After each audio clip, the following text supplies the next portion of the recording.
ప్రధానంగా ఈరోజు ఈ బేతిపల్లి రెవెన్యూ గ్రామంలో 12,047 ఎకరాలు ఉంది.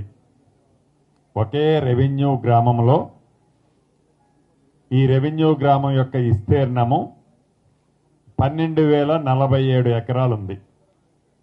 ఈ 12,047 ఎకరాల్లో 2,026 ఎకరాలు అసైన్డ్ అయితే అసైన్డ్ ల్యాండ్ ప్రభుత్వ భూమి 2,026 ఎకరాలు ప్రభుత్వ భూమి ఉంది. ఈ ప్రభుత్వ భూమిలో సుమారు 980-990 ఎకరాలు ఆనాడు ఇందిరమ్మ ప్రభుత్వంలో నా పేద కుటుంబ సభ్యులకి అఫీషియల్గానే పట్టాలు ఇవ్వటం జరిగింది. పట్టాలు ఇచ్చిన మాట వాస్తవం. ఇంకా అసైన్డ్ భూమి అనేది సుమారు 10,100 పైచిలకు 1000 ఎకరాలకు పైచిలకు అసైన్డ్ భూమి కనపడాలి. ఇది కాకుండా ఇచ్చిన అసైన్డ్ భూమి ఎక్కడైతే 900 చిల్లర ఎకరాలు ఉందో దాంట్లో కూడా ఇందాక మిత్రుడు మా నాయకు చెప్పినట్లు ట్రైబల్ నాయకు చెప్పినట్లు భూమిలో ఒక 50 సంవత్సరాలు 60 సంవత్సరాల నుంచి సాగు చేసుకుంటున్నారు. సాగైతే చేసుకుంటున్నారు కానీ రికార్డులో మా తాత మా నాయన నేను చెప్పులు అరిగిందాకా ఆఫీసుల చుట్టూ తిరుగుతున్నామని ఆ రైతన్న చెప్పింది రాష్ట్రంలో ఈనాడు ప్రతి రైతు వింటున్నాడు. దీనికి ప్రధానమైన కారణం ఒకటే. ఒక సర్వే నెంబర్లో ఒక 30 ఎకరాలుండి ఆ 30 ఎకరాల్లో సాగు చేసుకునే వాళ్ళు కొంతమందికి పాస్బుక్లుండి నిజంగా సాగు చేసుకోని వాళ్ళకి కొంతమంది పాస్బుక్లు లేక సాగు చేసుకోని వాళ్ళకి పాస్బుక్లు ఉన్న కారణంగానే ఆ సర్వే నెంబర్ ఏరియా 30 ఎకరాలది 90 ఎకరాలైంది, 30 ఎకరాలది 110 ఎకరాలైంది. ఈ 110 ఎకరాలైనా కూడా నిజంగా ఏ రైతైతే సాగు చేసుకుంటున్నాడో ఆ రైతన్నకి పాస్బుక్ ఇచ్చారా అంటే ఎక్కల. నిజంగా భూమి సాగు చేసుకునేవాడు చెప్పులు అరిగిందాక ఆఫీసుల చుట్టూ తిరుగుతున్న మాట నిజం. సెంటు భూమి లేకుండా 10 ఎకరాలో 20 ఎకరాలో వాడు బేఫిగర్గా పాస్బుక్ తీసుకొని వివిధ బ్యాంకుల్లోనూ వివిధ ప్రదేశాల్లోనూ దాన్ని తాకట్టు పెట్టి లోను తీసుకుంటున్నమాట నిజం. ఈ రెండూ కాకుండా గత ప్రభుత్వంలో ఈ రైతు బంధు కార్యక్రమం మెయిన్ ఏజెండాగా అత్యధికంగా ఈ పాస్బుక్లు అనేవి ప్రమోట్ చేయబడ్డాయి. భూమి లేని వాళ్ళకి కూడా పాస్బుక్లు ఇవ్వటం జరిగింది. ఇది యథార్థం. దీన్ని అంతా దృష్టిలో పెట్టుకొని ఏదైతే నాగార్జున సాగర్ నియోజకవర్గంలో పైలట్ గా ఒక మోడల్లో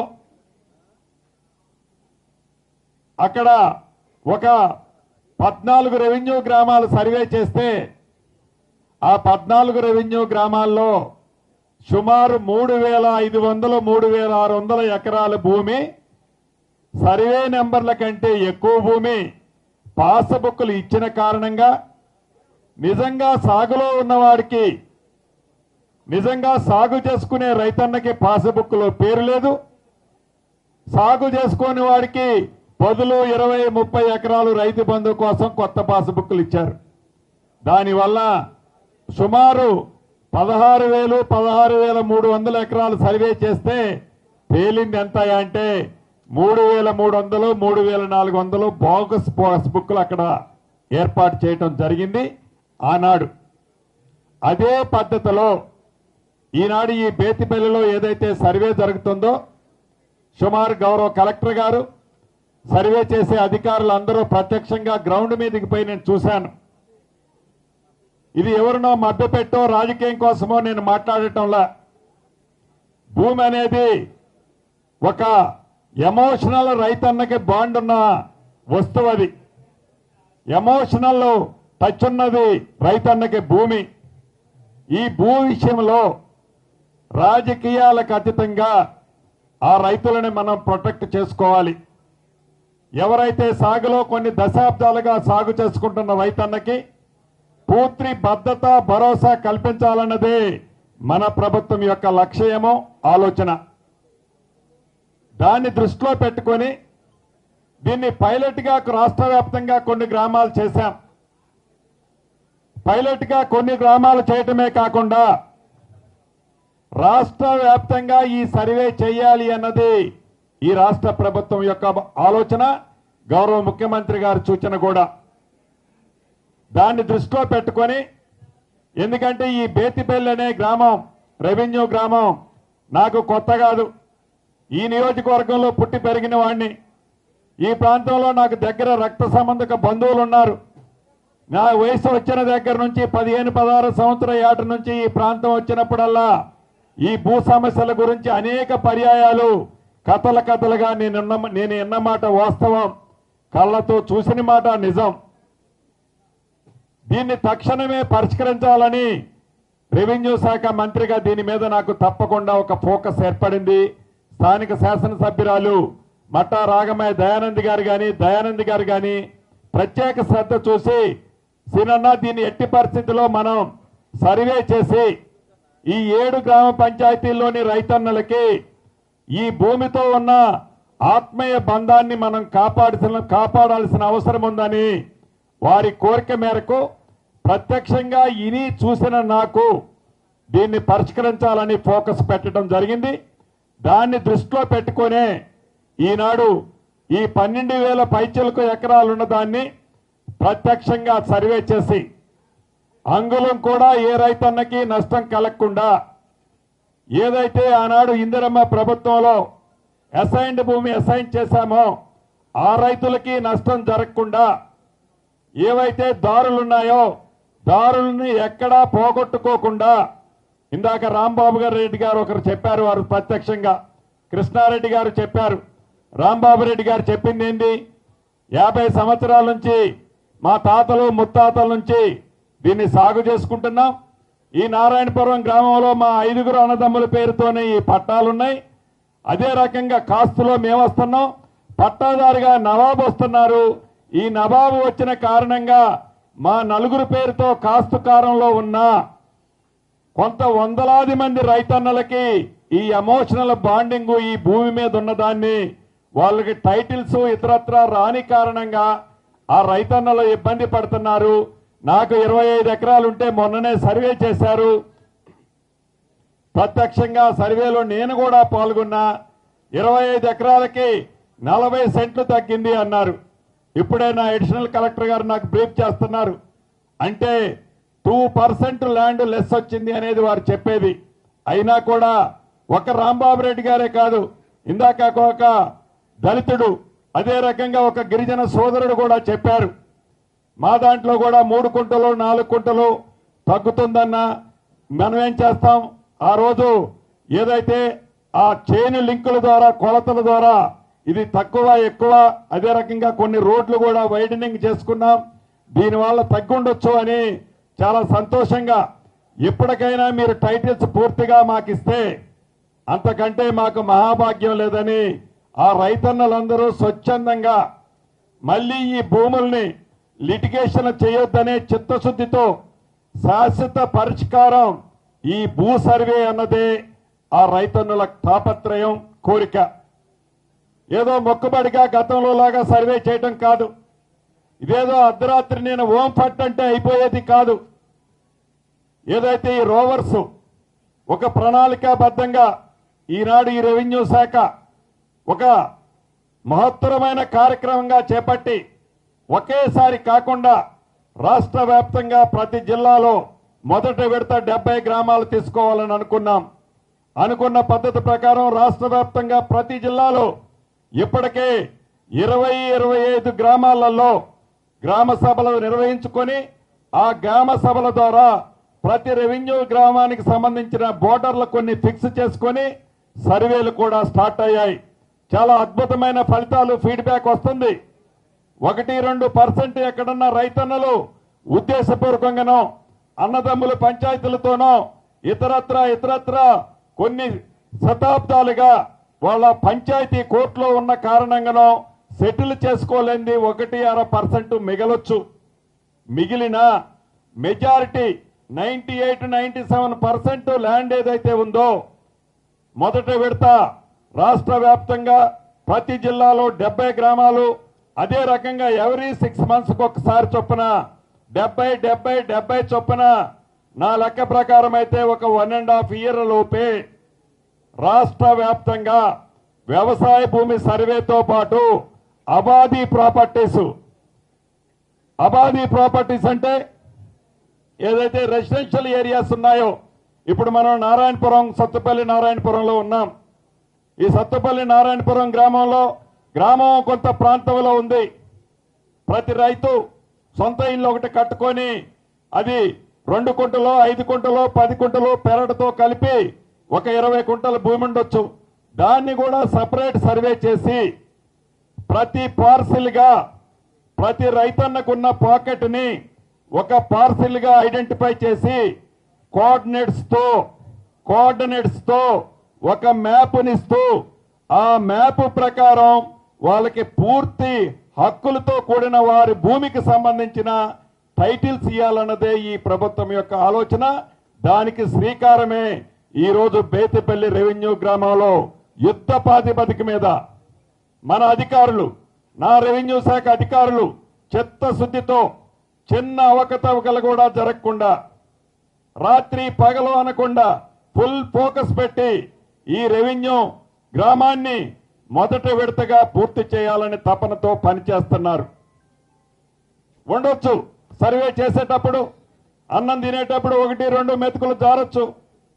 సర్వే చేసేటప్పుడు ఎక్కడో 1 చిన్న పొరపాట్లు జరిగినా మరుసటి రోజు వచ్చినప్పుడు, 3వ రోజు వచ్చినప్పుడు ఆ రైతన్న నాకిక్కడ సమస్య జరిగింది, నా గెట్టు ఇక్కడ కాదు ఇంకా 5 అంగుళాల అవతల ఉంది అంటే తప్పకుండా నా సర్వే అధికారులు దాన్ని కోఆపరేట్ చేస్తారు.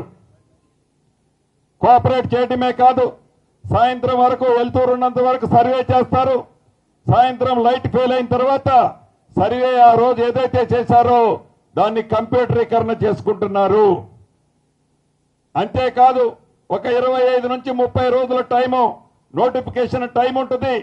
సర్వే అయిన తర్వాత యాజ్ పర్ రెవెన్యూ రూల్స్ ప్రకారం వాళ్ళందరికీ నోటీసులు ఇచ్చి ఎవరైతే సర్వే చేసిన ఆస్తులు ఉన్నాయో వారు సిగ్నేచర్ చేసిన కాపీని అటాచ్ చేసి ఆ రైతన్నకి పంపించి నో అబ్జెక్షన్ తీసుకొని ఆ రైతన్నలకి ఏదైతే మేము ఇస్తామన్నామో ప్రతి మనిషికి ఆధారం ఎలా ఉందో భూభారతి చట్టం ద్వారా చెప్పాం.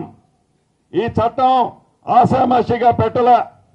కొంతమంది కారు కోతలకు కుయ్యొచ్చు, కొంతమంది కడుపు నిండా ఇషం నింపుకొని ఆ ఇషాన్ని రోడ్ల మీద ఎల్లగక్కొచ్చు. అయినా చెల్లించం. మాకు చిత్తశుద్ధి ఉంది, మాకు నిజాయితీ ఉంది. మా నిజాయితీని మీ దగ్గర చెప్పాల్సిన అవసరంలా. మా నిజాయితీ, మా జవాబుదారితనం నా రైతన్నలు, నా రాష్ట్ర ప్రజలు మీ కుళ్ళు కుతంత్రాలకు మీరు రెచ్చగొడితే రెచ్చిపోవటానికో ఈ ప్రజా ప్రభుత్వంలో, ఈ ఇందిరమ్మ ప్రభుత్వంలో మేము లేం. మా జవాబుదారితనం మా రైతన్నలు, మా భూములున్న ఆసాములు, మా భూములు ఎవరైతే ఆనాటి ధరణితో ఇబ్బంది పడ్డారో నిస్సిగ్గుగా ధరణిలో జరిగిన వాటిని మర్చిపోయి ఈనాడు మీరు కూస్తున్న కారు కోతలు వింటుంటే ప్రజలు అసహించుకుంటున్నారనే సంగతి కూడా మీరు మర్చిపోవటం బాధాకరం. అయినా కూడా ఆ ప్రతిపక్ష నాయకులు ఆ తమ్ముళ్ళని నేనేమనను. ప్రజలే మళ్లీ బుద్ధి చెప్పినప్పుడు అర్థమవుతుంది ఏది నిజమో ఏది అబద్ధమో. కూసే కారు కోతలకి సరైన సమాధానం ఉందో లేదో ప్రజాక్షేత్రంలో తప్పకుండా ప్రజలే చెప్తారు. ఇక్కడ నుంచే వాళ్ళకి అందరికీ చెప్తున్నా, ఏదైతే ఒక తానులా ప్రవర్తిస్తున్నారో, రంగులు వేరైనా తాను ఒకటే, ఏజెండా ఒకటే, ఎన్ని ఏజెండాలు పెట్టుకొని కింద మీద బిల్లు కొందలేసినా మాకు రైతన్నల ప్రయోజనాలు ముఖ్యం. ఇచ్చిన మాట ప్రకారం ఈ రాష్ట్రంలో భూ సమస్యలు లేని రాష్ట్రంగా ఈ రాష్ట్ర ప్రభుత్వం గౌరవ ముఖ్యమంత్రి రేవంత్ రెడ్డి గారి నాయకత్వంలో చిత్తశుద్ధితో అన్న మాట ప్రకారం రైతన్నలకు ఇస్తాం. ఎన్ని ఇబ్బందులు వచ్చినా తాత్కాలికంగా మీరు నేత్రానందం పొందడం కోసం ఎన్ని ఆరోపణలు చేసినా మా ఎజెండా, మా లక్ష్యం మా రైతన్నలు, భూములున్న ఆసాములకి పూర్తి భద్రత కల్పించడమే మా ఎజెండా. మీ తింగర వేషాలకు, మీ తింగర ప్రశ్నలకు, మీ కుప్పగొంతులకు, మీ తాటాకు చప్పుళ్లకు ఈ ప్రభుత్వం భయపడదు, వనకదు. మీకు కనీసం సమాధానం కూడా చెప్పదు.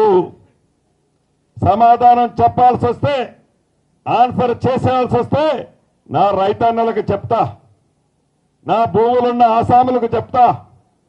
అంతేకాని మీలాంటి వాళ్ళకి సమాధానం చెప్పే అవసరం కానీ, ఆలోచన కానీ ఈ ప్రభుత్వానికి కానీ, నాకు కానీ కూడా లేదని ఈ వేదిక ద్వారా మిత్రులకు తెలియజేసుకుంటూ,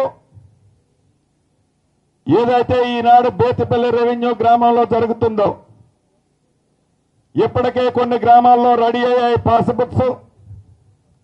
అది సూర్యాపేట జిల్లా తుంగతుర్తి నియోజకవర్గంలో కావచ్చు, మహబాద్ జిల్లా మహబాద్ నియోజకవర్గం కావచ్చు, నిజామాబాద్ జిల్లా కావచ్చు. రేపు నేను కరీంనగర్ జిల్లా వెళ్తున్నాను, ఎల్లుండి నిజామాబాద్ జిల్లా వెళ్తున్నాను. ప్రత్యక్షంగా రాష్ట్ర రెవెన్యూ మంత్రిగా ప్రతి జిల్లాకి నేనే వెళ్తాను. నాకు నమ్మకం ఉంది, నాకు విశ్వాసం ఉంది. ఈ భూభారతి చట్టం అనేది పేదవాళ్లకి, రైతన్నలకి మంచి జరుగుతుందనే చిత్తశుద్ధితో ఏర్పాటు చేసిన ఈ భూభారతి చట్టం ప్రజలకు ఉపయోగపడుతుందనే పూర్తి విశ్వాసంతో ప్రత్యక్షంగా ప్రజల వద్దకే, ప్రతి జిల్లాకి నేనే స్వయంగా వెళ్తున్నాను. ఆనాడు మీరు పెట్టిన చట్టం అప్పుడు ముఖం చాటేసుకున్నారు. ఆనాడు మీరు పెట్టిన చట్టం అప్పుడు ప్రజల గగ్గోలు పెడుతుంటే, రిజిస్ట్రేషన్ 7 నుంచి 9 నెలలు జరగకపోతే ఒక్కళ్ళు ఎక్కడా అడ్రస్ చేయలే. ఆనాడు మీ చట్టంతో సమస్యలు వచ్చి అనేక మంది ఆత్మహత్యలు చేసుకుంటే నిస్సిగ్గుగా బెడ్షీట్ కప్పుకొని పడుకున్న మీరు, ఈ ప్రజా ప్రభుత్వం ఏదైతే ఇందిరమ్మ రాజ్యంలో ఈ భూభారతి చట్టం ప్రజలకి చుట్టమలా చేస్తుందని ఈ చట్టం ఏర్పాటు చేసేనాడు చెప్పాం. అంతేకాదు, మీరు చట్టాన్ని ఏర్పడిస్తే సుమారు 3.5 సంవత్సరాలు ఆ చట్టానికి నియమ నిబంధనలు ఏర్పాటు చేసుకోవటం చేత కానీ మీరు చట్టాన్ని ఏర్పాటు చేసిన 3వ నెలలోనే రూల్స్ అండ్ రెగ్యులేషన్స్ ఏర్పాటు చేయటమే కాకుండా అది ప్రజలకు ఉపయోగపడే విధంగా ఈ చట్టాన్ని ప్రజలకు ఇచ్చాం.